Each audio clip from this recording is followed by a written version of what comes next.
Growing, harvesting, and selling weed legally is really hard in the US. From tracking to packaging, the laws are different in every state. Marijuana with THC, or the stuff that gets you high, is now fully legal for medical use in 36 states and DC. Of those, 18 in DC have legalized it for recreational use, but it's still illegal on the federal level. So every state has free rein on how to regulate it. And it all starts with the business license, the first barrier to the marijuana industry. Will and Adriana wanted to start a farm in California. But there, a license to grow can cost almost $80,000 with an $8,000 application fee. That's a lot more than a liquor license in California, which can cost just over $15,000 max. The competition for licenses becomes extremely fierce and very expensive. Some states do things like, in addition to the fee, require you to have liquid capital of $250,000, for example. Will and Adriana couldn't afford California's cultivation license, so they decided to put down roots in Oregon. A license and application fee costs between $4,000 and $10,000, and the liquor license, $800. In both states, aspiring cannabis entrepreneurs also have to sign a lease on a property before they can apply for a license. That is a property that you're paying monthly rent on. It's sitting there empty. You're not making any money, but your license application may not go through. We waited 2 years for a license. They got approved in 2020 and started their company Magic Hour Cannabis in Portland. But the expensive regulations don't just stop at the license. In Oregon, the government requires farms to have seed-to-sale tracking. This is basically an effort to reduce or at least understand the flow of cannabis into the illicit market. The state tracks plants using tags with barcodes. As you can see, all these metric tags here are made out of plastic. You can't reuse them. They cost around 50 cents a pop, which is really expensive when you have 1,100 plants in your facility. They go on every plant when they're young. This is considered a baby room. And the tags stay with the plant's harvest.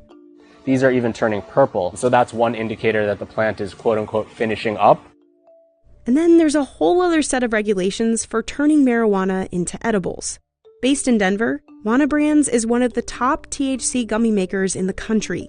It launched 2 years before Colorado legalized recreational marijuana. I like to say it was kind of the Wild West in Colorado back in 2010. There really were not a lot of regulations in place.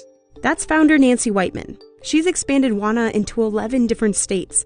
But remember, cannabis is federally illegal, so it cannot cross state lines. Which essentially really removes our ability to scale. So in every state it enters, Wana has to partner with licensed growers and manufacturers. Those partners grow and make the product locally, using Wana's recipes and brand name. Then the companies share the revenue. The issue with that is they don't have as much control over the supply chain as they might like. If, say, their grower in California is less high quality than the grower in Colorado, what does that do to the brand? It's sort of very hard to control that. In each new state it enters, Wana also has to follow different manufacturing and packaging laws. In Colorado and several of our other states has the pictures of fruit on it. Certain states have decided that looks too tempting for children, so you can't have fruit. So you can use color, but you can't use fruit. When you start having these variations in every single market, that's where it becomes extremely costly. Those regulations follow all the way to the last step, delivery. When Adrian Wayman moved to Portland in 2016, he had to fight hard for his company to even exist. There was no type of license for delivery-only retailers. I immediately started going to all of the public hearings for the rulemaking, basically to plead my case and let them know, like, hey, I love that delivery is an option, but these proposed rules, no one can run an efficient business. Because of Adrian's lobbying, Portland passed a law allowing cannabis delivery in 2016. The whole drawer is just all manifest, just from deliveries. I have to keep them for 3 years.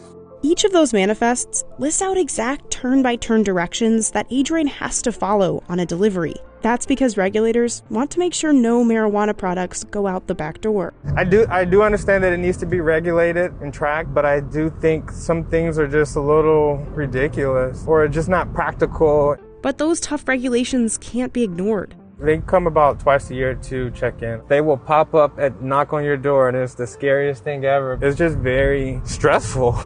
If compliance officers find that rules aren't being followed, a lot of bad stuff can happen. At the least severe, you're probably going to get a reprimand and perhaps a fine. Remember, it is cannabis, it is illegal. So if you are caught growing a supply of unlicensed cannabis, then you're talking about a felony, and then you're talking about jail time. And so that's a delicate dance to try and make sure that they're staying on side of regulations, no matter how rapidly they're changing, or risking themselves personally and financially. All these unavoidable regulations make starting a weed business really expensive. Forbes reported startup costs could be as high as $1 million for a dispensary. These entrepreneurs will keep working within the complicated regulation system, hoping to stay afloat in the growing big business of legal weed.